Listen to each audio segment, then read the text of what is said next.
对，妈妈就喜欢姐姐，谁叫你不是个闺女呢？君飞吐槽地道，是爸妈把我生成男孩子的。君言默默去拿来纸巾，亲自帮堂的擦汗，说道：姐姐帮你。君飞咧嘴就笑，谢谢姐姐，还是姐姐疼我。我最喜欢姐姐了。姐，走，去吃饭了。吃完饭去摘果子，宝宝说下午咱们去摘果。君飞拉着姐姐就要跑，君言扯了他一下。他秒懂，不跑了，正常走路，免得又被妈妈抱怨他总是跑来跑去。大家吃了一顿热热闹闹的饭。饭后，战月说陪曾小雅散散步，带她下山去。曾小雅今天的心情美丽得很，一路上她都和战月说着程玲玲的好。战月，谢谢你，不仅让我见到了偶像，还要到了联系方式。玲姐说了，我工作上遇到难题可以打电话给她，她教我怎么处理。玲姐像你说的那样，真的很好相处，没有一点前辈的架子，而且她好年轻哦，保养得真好。战月笑着，程医生是很会保养，他自己有保养的法子，他的妯娌家里是做护肤品生意的，每次有新品上市，他们都是第一个用上的。君家二少奶奶自己就有护肤品公司，她又是个化妆高手，经过她手化的妆，像换了一个人似的。过年的时候，神医前辈回来过年，说不定也会过来，到时候再安排你见一见他老人家。曾小雅满脸期待，一言为定。神医前辈要是来了，你一定要告诉我哦。玲姐也叫我放年假的时候跟你回来，说你家过年会更热闹，你那些分散各地的哥哥们全都回来，还说你六哥做菜最好吃。那是我们家过年是很热闹，奶奶要求的，每年不管有多忙，在哪里都要回家过年。出去旅游的话，必须等过了初3才能走。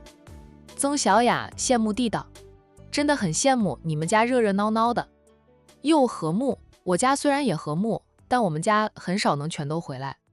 我有2年大年初1都在值班，辛苦了啊。战月拉住他的手，你什么时候有空都可以的。神医前辈要是来了，他会住一段时间。曾小雅没有抽回手，由他拉着。2个人其实已经是别人眼里的一对儿，天天一起吃饭、逛街、看电影。他有什么事，他总是第一时间赶到帮他解决，经常送些他喜欢的礼物给他，哄他开心。不知不觉间，曾小雅习惯了他在身边，他在他身边，他就觉得特别安心。2个人去了花田，曾小雅不是第一次来这里，但依旧被惊艳到。走，咱们走到中间去，在那里环视一遍，更加的惊艳。战月拉他走到花田中间，让他被鲜花包围。曾小雅拿出手机拍视频，等他拍好视频，战月手里不知道何时多了一束鲜艳的玫瑰花。他将那束玫瑰花递给他，深情地看着他，深情地问：小雅，我爱你，你能当我女朋友吗？曾小雅看看他，又看看他拿的花束，将手机揣回裤兜里，他才接过那束花，冲他笑。战月，我们不已经是男女朋友了吗？约会都约了不知道多少次了，但我还想亲口对你说，小雅，我爱你。我对你一见钟情，第一眼看到你就爱上你了。曾小雅脸有点红，她问他，你当初住院那么久，不肯出院都是因为我吗？那时候咱俩还不熟，你又忙，每天也就是查房时能见你一面，我只能多住几天院才能看到你。曾小雅笑道，你明明伤得不重，非要住那么长时间的院，我们在背后没少吐槽你，说你是把医院当成家了，住着不肯走。战家有的是钱，也不在乎那点住院费，他们真的是赶都赶不走他，暗示过他无数次，他像是听不懂似的，依旧住在医院里。他单手抱花，单手挽上了战月的手臂。战月，我也爱你，你让我重新相信爱情。小雅，谢谢你，谢谢你给我这个爱你的机会。谢什么呀？感情都是相互付出的，你对我好，真心爱着我，我感受得到的，我自会回报你。曾小雅偏头看他，说道：“我对感情虽谨慎，不代表我笨。你借着装修的是老师来找我，我就感受到了，只是咱们差距有点大，我不敢主动去爱你，怕咱们最后没有个结果，要分手，那样很痛苦。我尝过了一次那样的痛苦，真的不想再来第二次。你和你的家人慢慢给了我自信心，我二婶也经常和我说，叫我要相信你，别错过了你。我爷爷奶奶还有父母见过你后都对你很满意。我想了很多，到底要不要接受你？想清楚后，哪怕你没有表白，我还是接受了你。咱们平时相处不都是情侣般的相处吗？当然了，他亲口对他说他爱他，请求他当他女朋友，他还是很开心的。战月停下来，将他拥入怀里，歉意的道：“小雅，是我不好，我没有早点向你表白，我家里人都着急的不得了，恨不得替我表白。我想过策划一下表白的方案，想给你留下一个难忘的美好回忆，跑去问我二哥，二哥跟我说真心最重要，不用什么方案，真诚就行。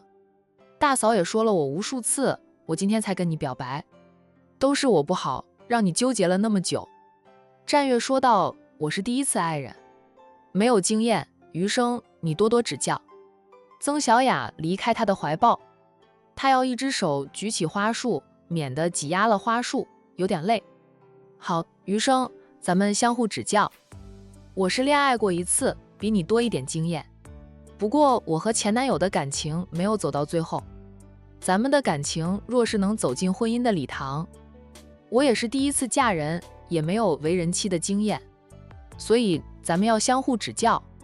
战月肯定的道：“咱们的感情肯定走到最后，我战月一生只爱一人，就是你。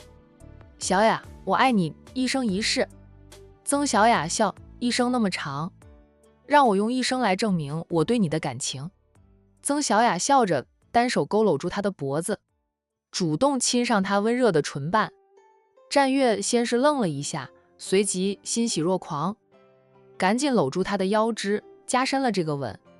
一吻之后，曾小雅的脸有点红，战月看着她娇羞的样子，忍不住又攫住她的红唇，亲吻了好几次，战月才停下来。还是曾小雅推他，不让他再亲下去。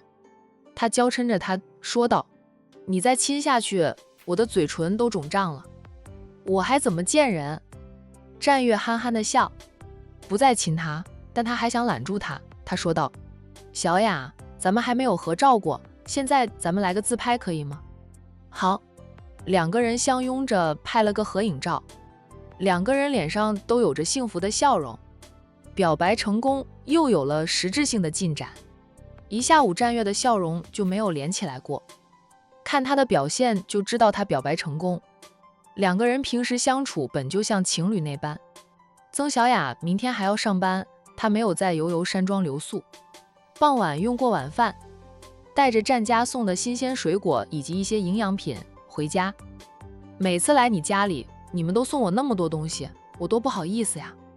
曾小雅扭头看一下车后座，每个座位上都放满了战家长辈送给她的各种礼物。她不想要架不住长辈们太热情，而且战月不停地将东西搬上车。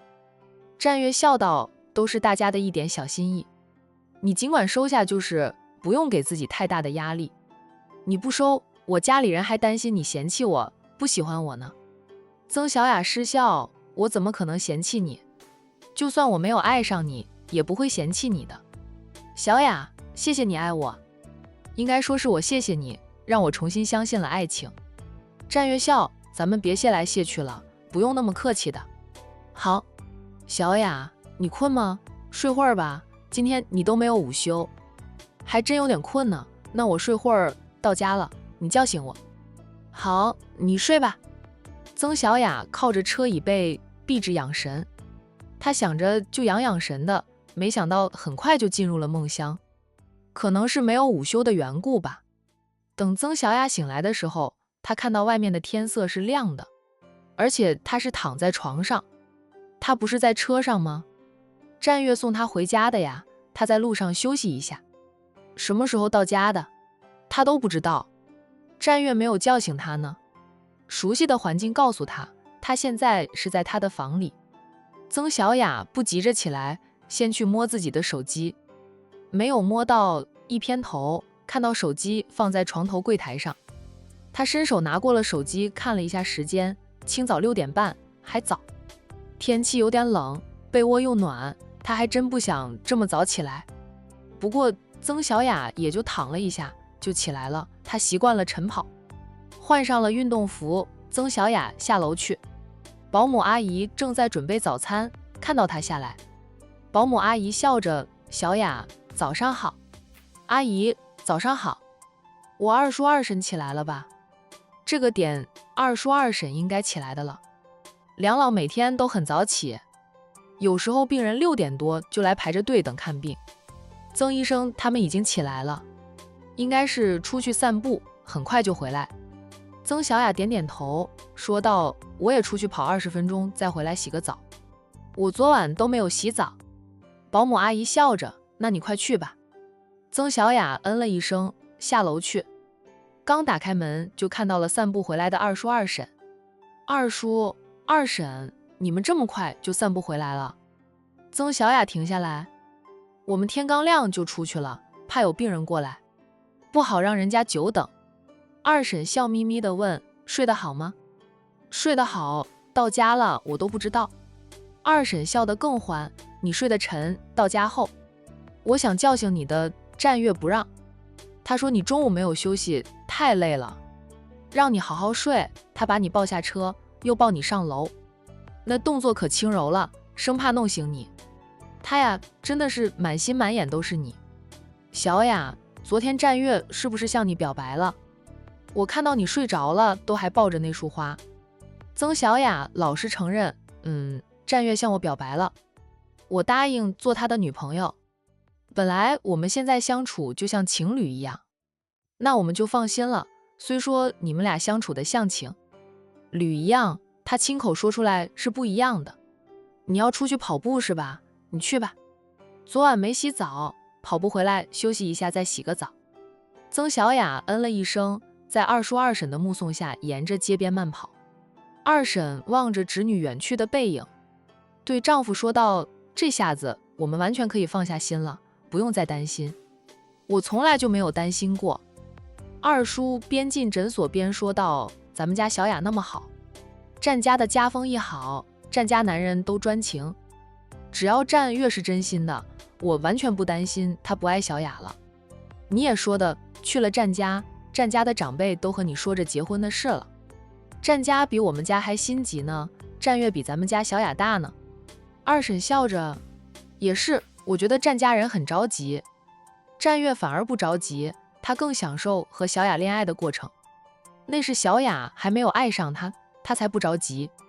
他对小雅那是温水煮青蛙，慢慢的渗入小雅的生活，让小雅习惯了他，慢慢爱上他。